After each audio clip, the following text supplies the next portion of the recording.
Jésus, soleil levant, viens régner au milieu de nous. Nous voulons être un peuple qui t'adore. Viens inscrire ton... Mes bien-aimés frères et sœurs, par là vous pouvez nous suivre. Aujourd'hui, on veut juste partager quelque chose avec vous, une exhortation pour nous encourager tous, pour les moments que nous traversons, et surtout aussi pour ceux qui ont déjà des années de marche avec le Seigneur.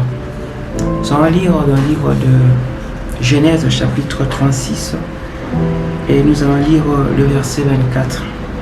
C'est une généalogie, mais qui renferme des vérités. Voici les fils de Tchibéon, Ajad et Anna. C'est cette Anna qui trouva les sources chaudes dans les déserts, quand il faisait paître les ânes de Tchibéon, son père. Nous voyons que c'est une généalogie, mais on s'arrête dans cette généalogie sur un nom d'une personne qui a découvert quelque chose de bon. Ils étaient en train de paître les ânes de leur père dans le désert, et pendant qu'ils faisaient ce travail routinier, la Bible dit qu'ils ont trouvé une source d'eau chaude dans le désert, quelque chose de rare. Mais ils étaient dans une routine. Ils ne gardaient pas des chevaux, ils ne gardaient pas peut-être des moutons ou encore des brebis, des animaux qui peuvent passer à la table, mais gardaient des ânes. Des animaux de force, des animaux négligés, des animaux qui ne servaient qu'au travail dur, mais ils étaient en train de faire leur routine. J'aimerais que nous apprenions ce qui peut sortir d'une routine. Dans cette routine, ils ont pu découvrir des sources d'eau vivantes. Bien-aimés, j'aimerais vous exhorter. Vous qui avez peut-être abandonné vos routines, vous dites, ça fait des années, ça fait des ans que nous prions. Dans cette routine de la prière, de la méditation, des jeûnes, on est fatigué, on n'arrive plus à faire quelque chose de bon. Vous voulez baisser les bras. Moi, aujourd'hui, j'aimerais vous encourager de continuer dans cette routine. La vie sous le soleil, c'est la routine. Mais c'est dans la routine que Hazar a découvert les sources d'eau vive. Vous qui avez sur votre main la responsabilité du peuple de Dieu, vous êtes fatigué aussi. Fatigué d'enseigner peut-être des gens que vous traitez ou encore vous considérez comme étant des ânes qui ne comprennent pas. Mais Hazar ne s'est pas lâché. Il a compris, il n'a pas vu ce qui étaient ces animaux, leur qualification des ânes sans utilité. Mais il a vu à qui appartenaient ces ânes. Regardez à qui appartiennent les âmes qui sont entre vos mains. Peu importe leurs caractéristiques, sachez que leur Père, c'est votre Dieu. Il a compris que les ânes étaient de son Père. Il avait le devoir de pouvoir faire ce que lui avait été demandé. Peu importe de ceux à qui nous sommes en train de travailler, ceux à qui on n'a pas peut-être de reconnaissance attendue, mais sachez que ce sont les brebis de notre Père. Ne vous lâchez pas à leur apporter la nourriture, ne vous lâchez pas à faire ce qui vous est demandé. C'est dans cette routine que le miracle de Dieu apparaît. Je vous encourage encore aujourd'hui de rester dans vos routines. Pour ceux qui soutiennent les missions de Dieu, restez dans vos routines.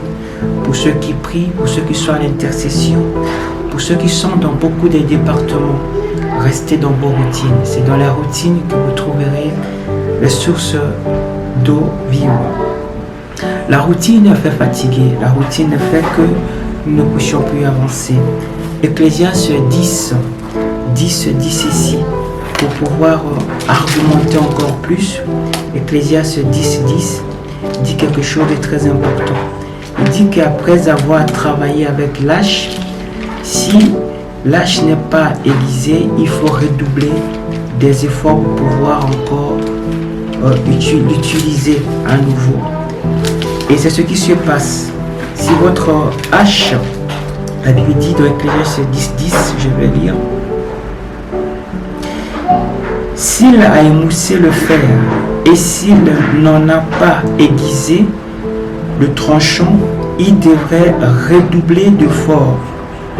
Donc quand le tranchant, quand le fer est émoussé, le fer est émoussé à cause du choc de la routine et du choc de la vie, de la marche. Mais il nous faut aiguiser à nouveau notre hache. Nous devons aiguiser notre hache pour pouvoir travailler. Notre hache, c'est la capacité dont Dieu nous a donné d'exercer dans son champ, ou encore des vertus, des talents spirituels que Dieu donne à tout un chacun. Ça peut symboliser cette hache qui est émoussée. Mais Dieu vous appelle pour ne pas redoubler les efforts, à aiguiser celui-ci pour pouvoir travailler dans ce qui est bon. Paul répète la même chose dans d'autres termes. Dans 1 Timothée chapitre 1 verset 6, il dit ceci à son fils. Là on voit un vieil homme fatigué, il va partir, mais il encourage son fils qui reste. Il dit ceci, c'est pourquoi je t'exhorte à réanimer la flamme du don de Dieu que tu as reçu par l'imposition de ma main. Il encourage que la flamme du don ne puisse pas se teindre. Les dons, on peut les avoir tous, mais le problème que ça soit un don utile. Le don utile, c'est le don qui brille, le don qui est au service des autres, le don qui contribue à l'édification du corps du Christ, le don qui ne sert pas son ego, le don qui ne se lasse pas quand celle-ci est émoussée. Mais sinon, le don qui est aiguisé à chaque fois à la lumière de la parole de Dieu pour être utile dans le champ de l'Éternel. Je vous encourage à lever vos mains, à doubler vos genoux pour pouvoir prier. Et ceux-là qui veulent abandonner, de ne pas le faire, parce que la récompense qui nous attend est plus grande que les souffrances que nous traversons ici-bas. Que mon Dieu vous bénisse. Avocat nanga Yesu, yoneyo unelakanga, ofana pembenya papa, okata makambo nangai. Avocat nanga Yesu, yoneyo unelakanga.